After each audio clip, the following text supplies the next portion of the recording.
In today's video, I'm going to be talking to you about the secrets of defense in basketball. This is, of course, a fantastic video for everybody, no matter who you are, because you are going to be stuck in this situation eventually someday anyways. So let's get down to it. Okay, so let's say your man up here just received the basketball. And of course, we'll roll the basketball, but it'll probably roll away. But either way, let's say your man just got the basketball.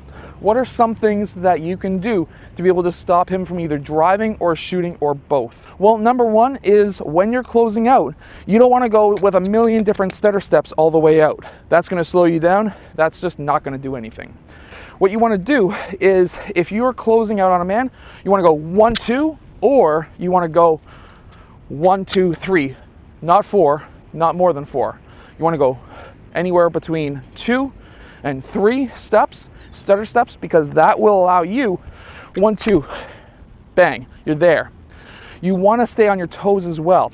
So what I did right there, and I got down on my heels, that's bad. You don't want to do that. So what have we got so far? You want to go 1, 2, 3, and there you go. That's a stutter. Why you want a stutter step is because now, if you're closing out and you're taking big steps, guess what? If you're taking big steps halfway through a step, your man is going to be flying past you. So you want to go 1, 2, 3, and then if he does turn, if he does go and attack the basket, you want to pivot down, you want to stay with him. Now, there's a saying with a lot of old school coaches, never cross your feet. You can, but you have to keep your shoulders square. If you don't keep your shoulders square, you're going to have your ankles broken. So this is what I mean. So if you're closing out 1, 2, 3, and then he goes past you, you can go 1 and then catch up in defensive slide with him.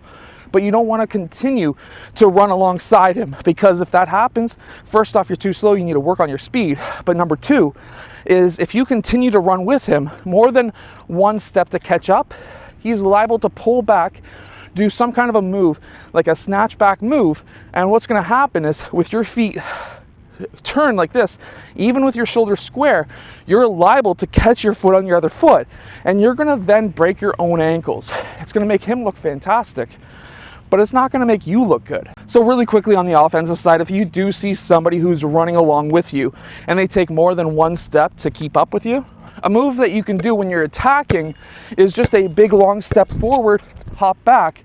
He's going to be gone and you can have an open shot. So as a defensive player, what you want to do is close out 1 step and then slide. And we can really practice this at the key. So you can actually really use this key to your advantage. It's roughly the size that you would want to use. And what you can do is to sprint up with 1 hand up, 1, 2, 3. If he runs past you, for example, towards the right side, you can then 1 step, slide with him. That 1 step is going to allow you to keep up with him. However, when you do this, you need to make sure that your shoulders are square with him when you take that slide. Because if you don't have your shoulders with him and you're running like this, guess what? If he pulls back, you've caught your foot, you're going to be on the ground. You need to have your shoulders square with your defender. You can do the same on this side. 1, 2, 3, run, slide. On this side, 1, 2, 3, run, slide. Some other secrets that I can give you is keeping your shoulders lower than your offensive player's shoulders. Now, if he's much shorter than you, you're going to have to get really low, because you don't want him to have leverage. So by keeping your shoulders lower, I don't mean really bending over. You don't want to do that. You want to try and keep your shoulders in line with your knees, in line with your toes, and having your heels off the ground. That's going to allow you to be much faster, and also takes away the leverage that offensive player has. As an offensive player, we want to try and get our shoulders lower than our defenders for 2 reasons. Number 1, it can make us faster. Number 2, we'll have the leverage to be able to get in and get an and 1 when we get to the rim. So for example, if you're playing defense and I'm attacking and I've got my shoulder lower than yours, guess what? I can now go up into your body, get that and 1 super easily. So staying balanced, having your shoulders over your knees, over your toes on defense is going to allow you to be much faster and balanced. Staying off of your heels is going to allow you to stay a lot faster as well.